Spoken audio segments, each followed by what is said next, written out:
चला मित्रांनो, आपलं सर्वांचं या ठिकाणी स्वागत आहे. आगामी काळातल्या विविध परीक्षा, त्यामध्ये तलाठी भरती, सध्या चालू असलेली IGR ची परीक्षा, ज्याला आपण नोंदणी आणि मुद्रांक शुल्क म्हणतो. DMER ची नवीन बॅच आपण सुरू केली आहे. त्यामधले लेक्चर्स GMC आहे, मनपा भरती आहे, सरळ सेवा आहे आणि MPSC आहे.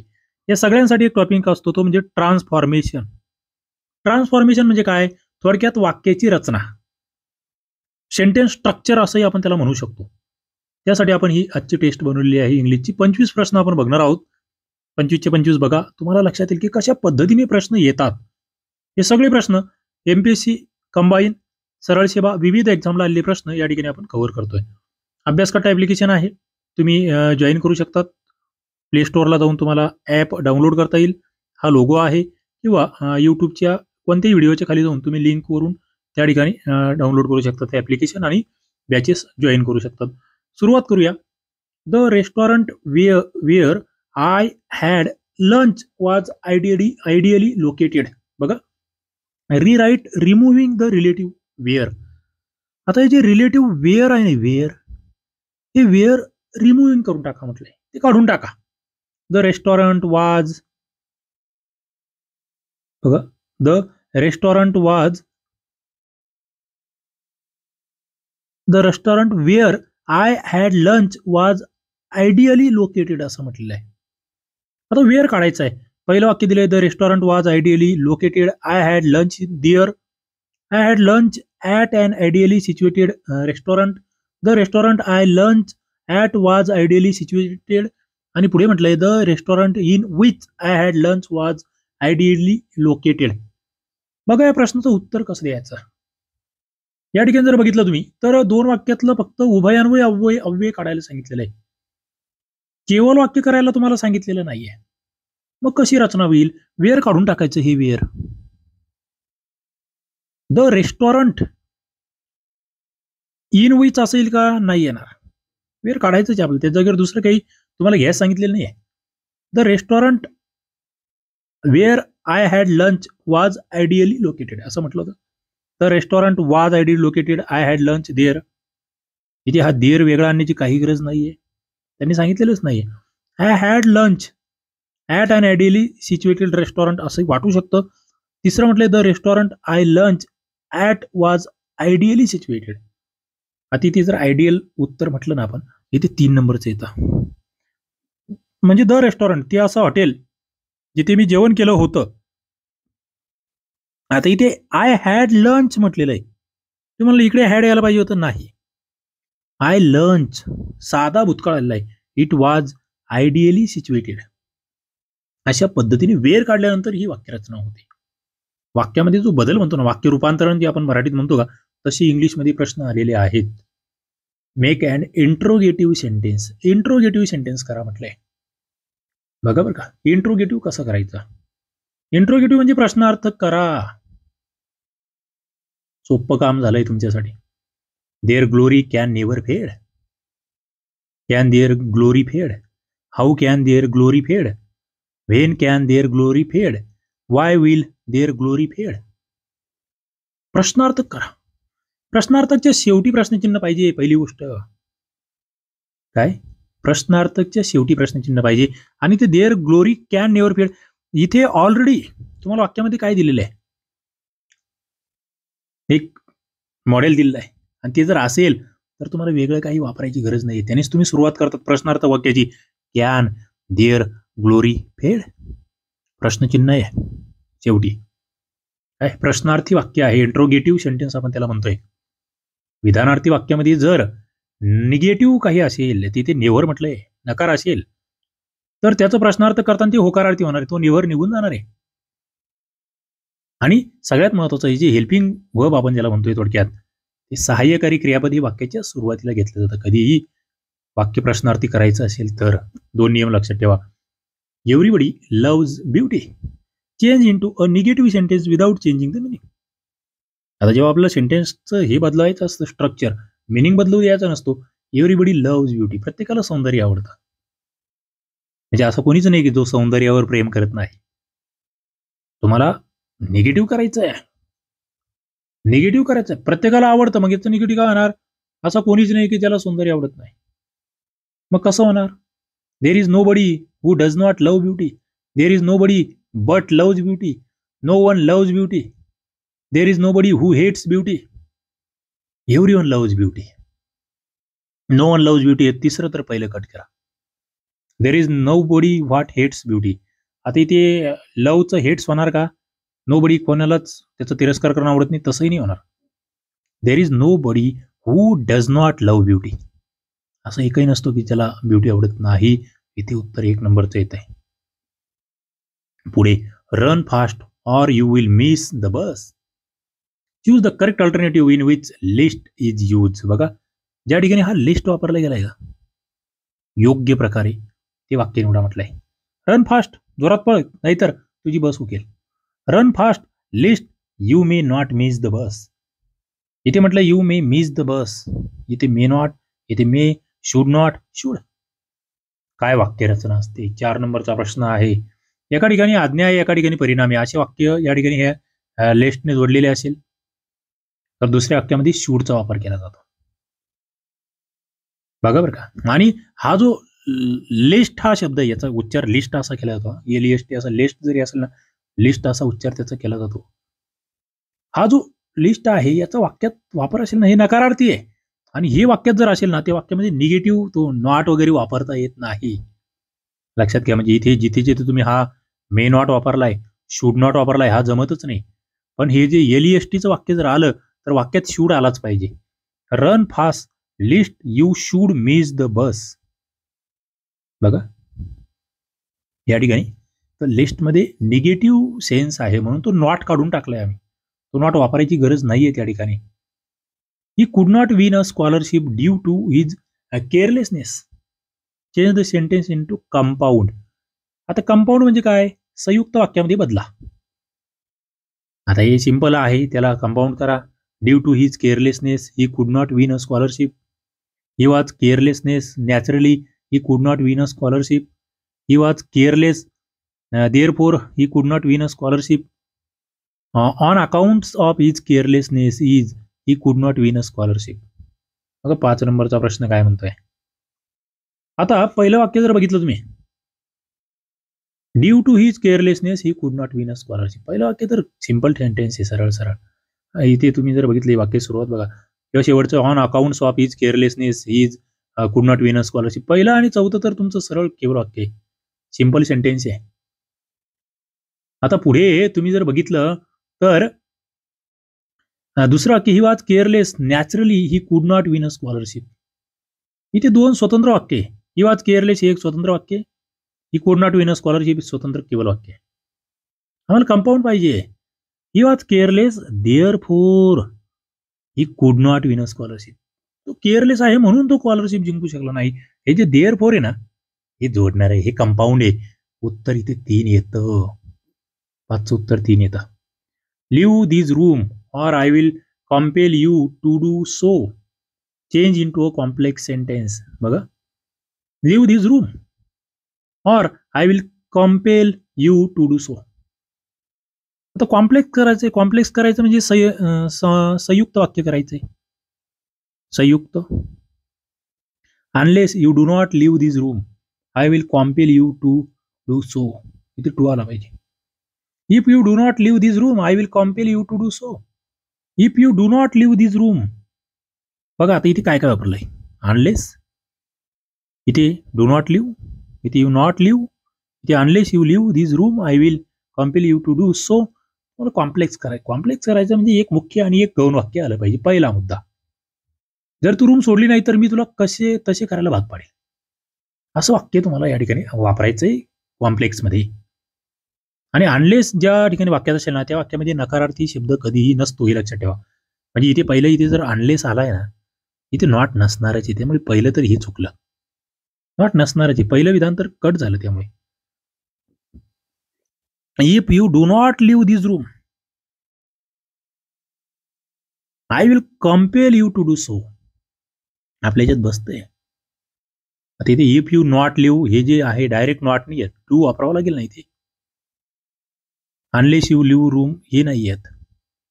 If you do not leave बघा वाक्याचा अर्थ तोच झाला पाहिजे. इथे काय म्हटलंय? Leave this room or I will compel you to do so. रूम सोड किंवा मग मी तुला सोडायला लावेल.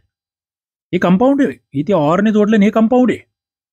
याचा आम्हाला कॉम्प्लेक्स करायचं आहे. If you do not leave this room I will compel you to do so.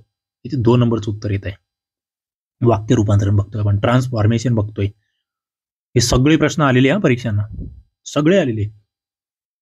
If the cows enter the field drive them out. Join these 2 sentences making a conditional sentence. मला conditional sentence बनवायचं सांगितलेलं आहे. If the cows enter the field drive them out. जर त्या गायीमध्ये घुसल्या शेतामध्ये तर त्यांना हाकलून लावा. कंडिशनल करा. If the cows may enter the field please drive them out. इथे प्लीज वापरला, इथे मे वापरला. If the cows enter the field please drive them out. बघा इथे प्लीज वापरलाय फक्त. If the cows should enter the fields please drive them out. If the cows should not enter the fields please drive them out. 7 नंबरचा प्रश्न तुमच्या समोर आहे. Conditional करायचं. कंडिशनल कसं होणार? इंटरेस्टिंग आहे आणि महत्वाचं आहे. जर गायी शेतात शिरल्या ना तर त्यांना हाकलून दे. आदर्श वाक्य आहे आणि यामध्ये भावाचे क्रियापद कधी नसतं, लक्षात ठेवा. साधा वर्तमान, साधा भूत किंवा पूर्ण भूतकाळ हेच त्यामध्ये असतं. इफ द काउज मे नसणारी, मे नसणारे, शूडही नसणारे. सरळ if the cows enter the field please drive them out. हे मे शूडमुळे हे कट झाले. कंडिशनल मध्ये, आदर्शक मध्ये तसे शब्द नसतात. Make it and interrogative sentence. आता हे तुम्हाला माहिती आहे, इंटरगेटिव्ह म्हणजे आता तुमचं डबल आलंय, दुसऱ्यांदा आलंय, चुकणार नाहीये. साधं प्रश्नार्थक वाक्य तुम्हाला करायचंय. सरळ सांगितलं तुम्हाला हेल्पिंग वर्ब सुरुवातीला घ्या, शेवटी प्रश्नचिन्ह द्या. आता ती सगळ्या ठिकाणी प्रश्नचिन्ह, पण या वाक्यामध्ये हेल्पिंग वर्ब आहे का? He has finish his work. कोणतं हेल्पिंग वर्ब आहे या वाक्यामध्ये? 8 नंबरचा प्रश्न आहे. या वाक्यामध्ये हॅज हे हेल्पिंग वर्ब आहे. हॅज, फिनिश हे मुख्य क्रियापद आहे ना, हेल्पिंग हॅज आहे. मग हॅजने सुरुवात होणार. पहिलं हॅजने, हे बघा 3 आणि 4 तर पहिले कट झाले, हिजचा काही संबंध नाही. Has not he, has he finish his work. इथे 8चं उत्तर 2 आलं पाहिजे. अभ्यासकट्टा ऍप्लिकेशन आहे. मनपावरतीची स्पेशल बॅच, वनरक्षक भरतीची स्पेशल बॅच, मुख्य सेविकेची फुल बॅच, सरळ सेवेची TCS स्पेशल बॅच या ठिकाणी तुमच्यासाठी चालू केली आहे. तुम्ही जॉईन होऊ शकतात आगामी काळातल्या परीक्षा तुम्हाला द्यायच्या असतील तर. आणि थोडंसं परीक्षा पुढे द्यायची आहे ना, ती जाहिरात निघण्याच्या आधी तुम्ही तयार राहा. नाहीतर मग पेपर चालू आहे, कालच्या शिफ्टला काय आलं मास्तर, मग त्यावरून उद्याच्या शिफ्टला मी दिवे लावतो. अजिबात नाही, काही फरक नाही पडतो. तिथे 2-4 दिवस आधी ऍडमिशन घेणारे, नोट्स मागणारे, काही यांच्याकडून काही होणार नसतं. 4-6 महिने आधी अभ्यास करा. किमान म्हणतोय मी. पोरं 1-1, 2-2 वर्ष चांगलं घासून अभ्यास करतायत, तेव्हा कुठे रिझल्ट येतात. Complete the following sentence. बघा, the news is dash dash very good that it can not be true. So good that it can not be true. Very good, बघा, very good, so good, very good, so it must be true आणि good to be true. The news is. पुढे काय लिहा वाक्यामध्ये? केवळ वाक्याचं मिश्र वाक्य करताना आम्ही काय करतो? टू वापरतो, सो दॅट वापरतो, काय वापरतो? 9 नंबरचा प्रश्न आहे. आम्ही सो दॅट वापरतो. The news is so good that. Very so कधीच येत नाही, लक्षात ठेवा.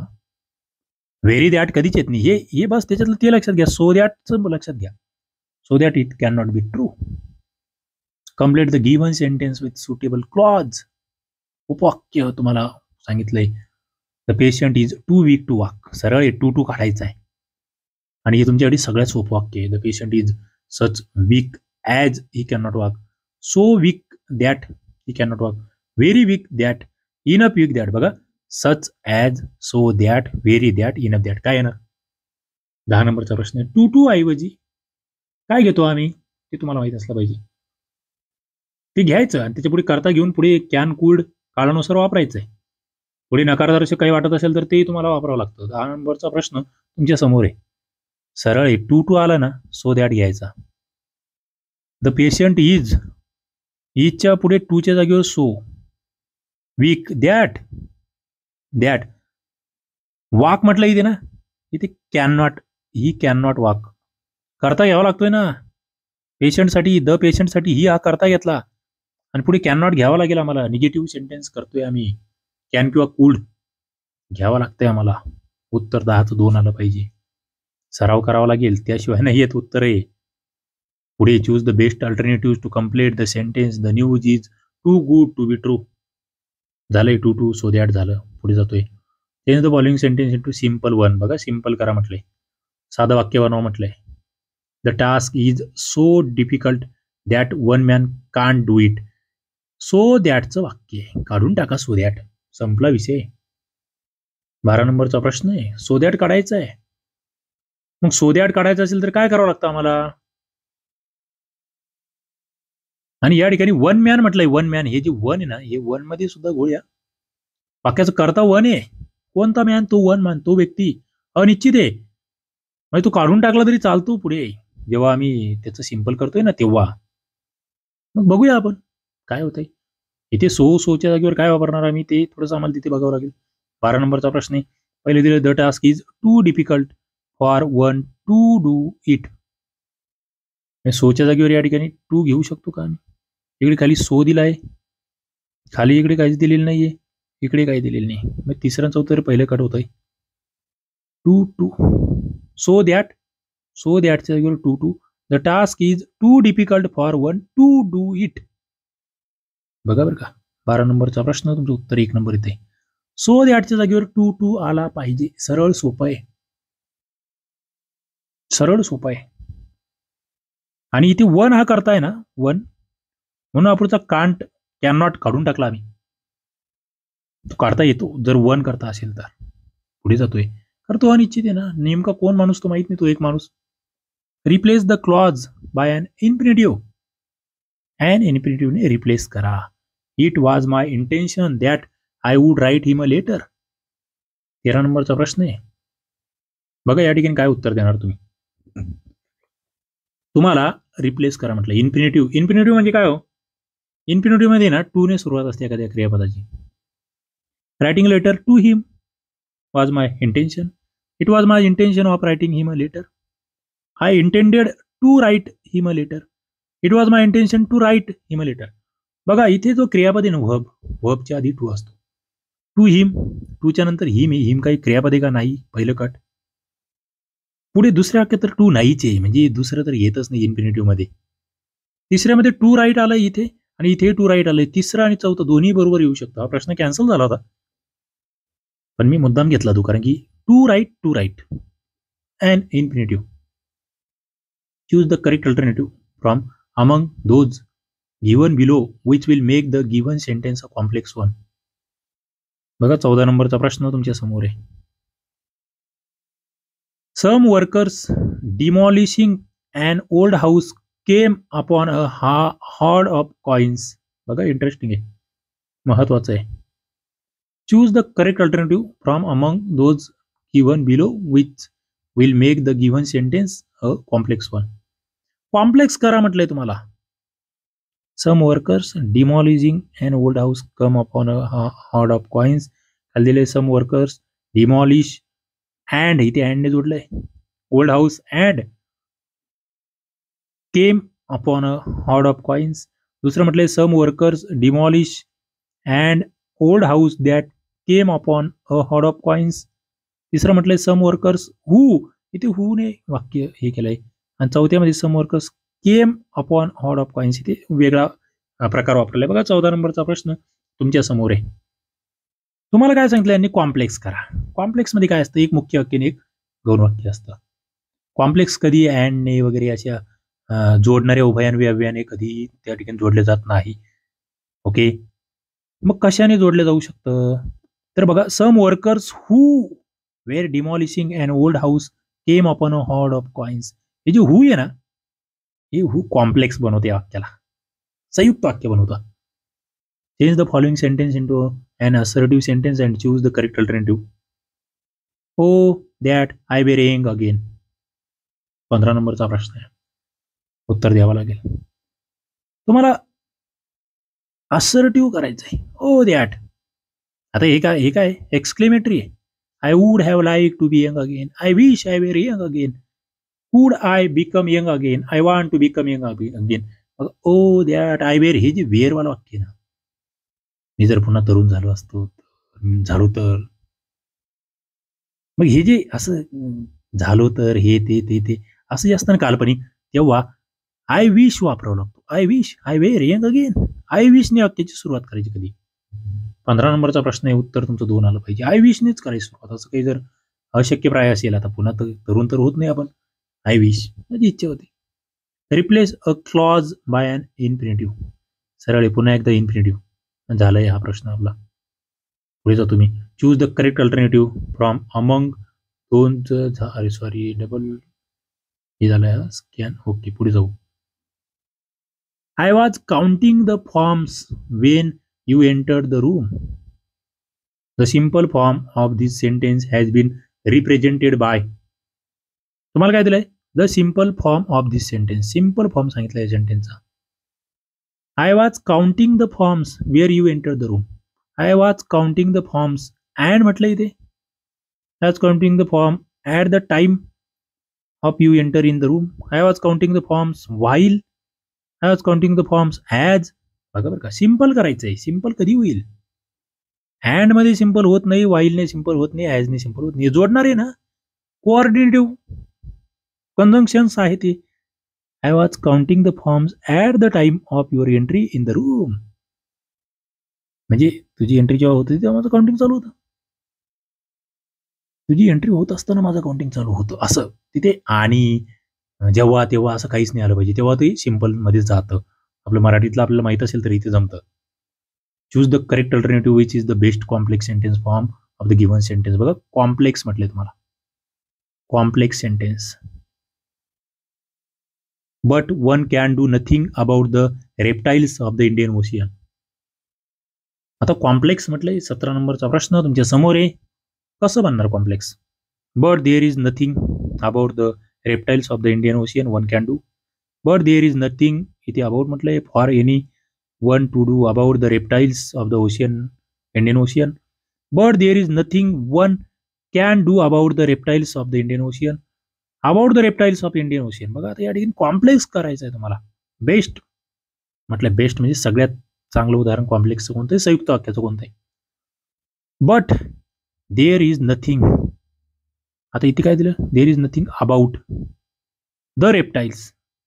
आता about the reptiles of the Indian ocean one can do. हे वन कॅन डू इथून काढलं, तिकडे पुढे नेलं.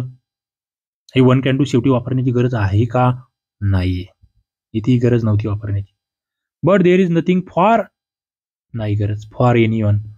But there is nothing one can do. हे जे वन कॅन डू नाही तिथे यायला पाहिजे. About the reptiles of the Indian ocean. उत्तर 3 नंबरचं येत आहे. कॉम्प्लेक्स आहे. थोडंसं कॉम्प्लेक्स समजायला थोडं अवघड जातं, पण हळूहळू होईल. जसे तुम्ही जास्त सराव कराल तसं होईल. एक मुख्य वाक्य, एक मेन क्लॉज त्यात असतो आणि एक सबऑर्डिनेट क्लॉज असतो. He tiptoe into the room. He did not want to disturb his wife who was asleep. तुम्हाला काय म्हटलं? करेक्ट कंजंक्शन निवडा. बघा, जोडणार कसं जोडणार? He tiptoe into the room. आता इथे म्हटलं and he did not want to disturb his wife who was asleep.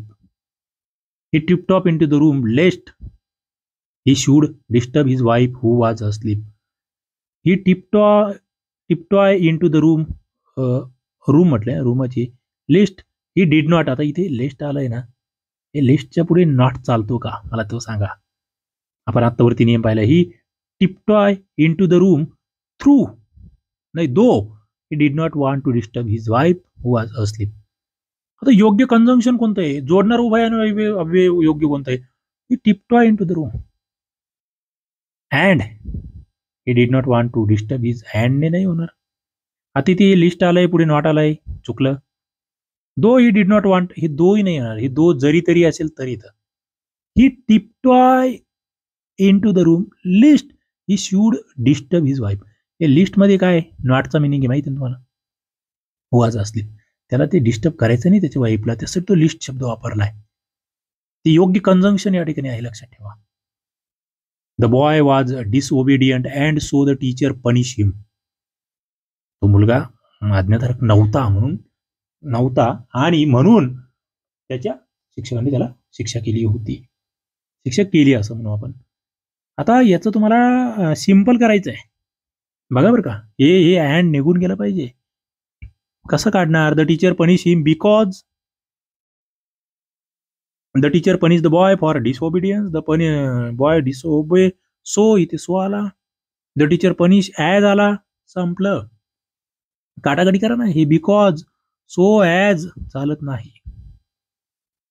The teacher punish the boy for disobedience. Besides stealing the jewels, he murdered her. बघा, besides stealing the जेवेल्स, मग त्याने ते हे तर चोरलंच दागिने, पण त्यासोबत त्यांनी तिला मारूनही टाकलं. बघा, आता याचं कंपाऊंड करा. Make it into compound. He stole the jewels and he murdered her. After murdering her he stole the jewels. He not only stole the jewels but also murdered her. After stealing jewels he murdered her. बघा, interesting आहे. आता compound बनेल कसं? प्रश्न भारी आहे. Not only but also ने वाक्य जोडलं तर संयुक्त होईल का? अँड ने जोडलं तर संयुक्त होईल का? बघा, he stole the jewels and he murder, पहिलंही बरोबर येते. आफ्टर मर्डरिंग नाही, हे कंपाऊंड मध्ये जात. हे चौथंही कंपाऊंड मध्ये जात नाही.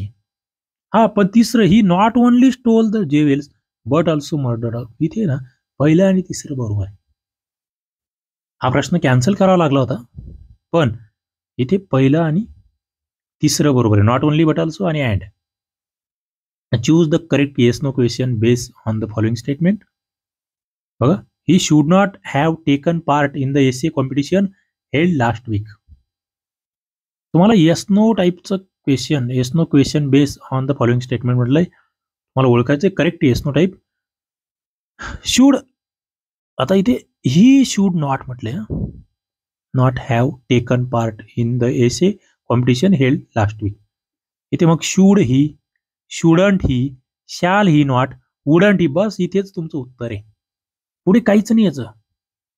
याचं इथे म्हणजे सुरुवातीलाच उत्तर याचं. 21 नंबरचा प्रश्न आहे. शुड नॉट म्हटलंय ना, ही शुड नॉट, सुरुवात तर शुडनेच होणार आहे पहिली गोष्ट. ते हेल्पिंग वर्बने सुरुवात होणार आहे. मग शुड नॉटने सुरुवात होणार पहिली गोष्ट, फक्त शुडने नाही होणार. बघा, इंटरेस्टिंग आहे. शॉलने नाही होणार, वुडने नाही होणार, बस संपला विषय. Shouldn't he have taken part in the essay competition held last week. पुढे जातोय आपण. 22 नंबरचा प्रश्न तुमच्या समोर आहे. Brutus love Caesar. Brutus love Caesar, change into negative. Brutus not love Caesar. There was no love for Caesar from Brutus. Brutus was not without love for Caesar. Brutus was without love for Caesar. बघा, 22 नंबरचा प्रश्न तुमच्या समोर आहे, उत्तर द्यायचं आहे. तो तिच्यावर प्रेम करायचा, याचा अर्थ तो तिच्या बाबतीत प्रेमाशिवाय नव्हता, अशी रचना या ठिकाणी आम्हाला करावी लागेल. म्हणजे तो तिच्यावर प्रेम करायचा. Brutus love Caesar. आता याचं निगेटिव्ह करायचंय. मग ब्रुटस नॉट लव सीझर असं तर होऊच शकत नाही. पहिली गोष्ट, पहिलं 22चं तर पहिलं कट करा. There was not love for Caesar from Brutus. Brutus नाही, तेही होणार नाही. Brutus was not without love for Caesar. Brutus was without love, नाही हे नाही चालणार. Not without love for Caesar. बघा, इथे 3 नंबरचं वाक्य आहे. निगेटिव्ह करायचंय, पण वाक्याचा अर्थ तोच राहिला पाहिजे. ही ट्रेन्स हेविली हिअर. बघा, which of the following alternatives would give the negative meaning of the above sentence? He trains heavily here. आता याला निगेटिव्ह करायचंय, म्हणजे इथे खूप जोरात पाऊस पडतोय असं म्हणू आपण. याला तुम्ही निगेटिव्ह कसं करणार? 23 नंबरचा प्रश्न तुमच्या समोर आहे. He does not rain heavily here, हे तर चुकतंय, जोरात पडत नाही असं होतंय. He do not rains heavily, नाही हे नाही जमत. He does not rain heavily here. He do not rain heavily here. बघा, he trains heavily here, negative करायचं आहे. Does not, do not, does not rain heavily here. आता हे rains होणार की रेन होणार? इथे इट आला म्हणून रेन्स आला. आपण इथे डज करून घेतला, डूचा डज केला ना, तो रेन्सचा यस निघून गेला. It does not rain heavily here. उत्तर 3 नंबरचे इथे डज येणार. तो शेवटी यस आहे ना, रेन्स, म्हणून इथे डज येतोय हा, आणि रेनचा यस निघून जातोय. It does not rain heavily here, negative झालाय. I wish I had a good horse. माझी इच्छा होती की माझ्याकडे एक चांगला घोडा पाहिजे होता, अशी माझी इच्छा होती. एक्सक्लेमेटरी करा. How good horse I have. I have a good horse. O for a good horse. What a good horse. 24 नंबरचा प्रश्न मी आत्ता तुम्हाला सांगितलं. ते आय विश कधी येतं? आपण आधी काय केलं होतं, एक्सक्लेमेटरीचं उलटं केलं होतं, अफर्मेटिव्ह केलं होतं. आय विश कधी येईल? इकडे जेव्हा ओ असेल नाही, O for a good horse, तेव्हा आय विश येतो. 24चं उत्तर 3 आलं पाहिजे. सरळ सरळ. Why waste time in reading English. Assertive करा. प्रश्नार्थी आहे, साधं विधान बनवा. It is extremely foolish to waste time in. आता हे एक्स्ट्रीमली वगैरे आलं की याला अफर्मेटिव्ह असर्टिव्ह कधीच म्हणायचं नाही. म्हणायचं इंटरेस्टिंग आहे. Why waste time in reading English. बघा बरं का, इंटरेस्टिंग असा हा प्रश्न आहे. इंग्रजी वाचण्यात वेळ का घालावा? म्हणजे इंग्रजी वाचण्यात वेळ घालवणे ही खूप मूर्खपणाची गोष्ट आहे असं आपण त्याला म्हणू शकतो. कधी म्हणणार तुम्ही? कसं म्हणणार तुम्ही? बघा बरं का, फसवणारा हे. English reading is waste of time. सरळ म्हणणार असं नाही. Waste of time is reading English नाही. How foolish it is to read English हे वाटू शकतं. पण इथे सगळ्यात बेस्ट वाक्य हे, it is extremely foolish to waste time in English. म्हणजे इंग्लिशमध्ये वेळ घालवणं हा एकदम मूर्खपणाचं हे आहे.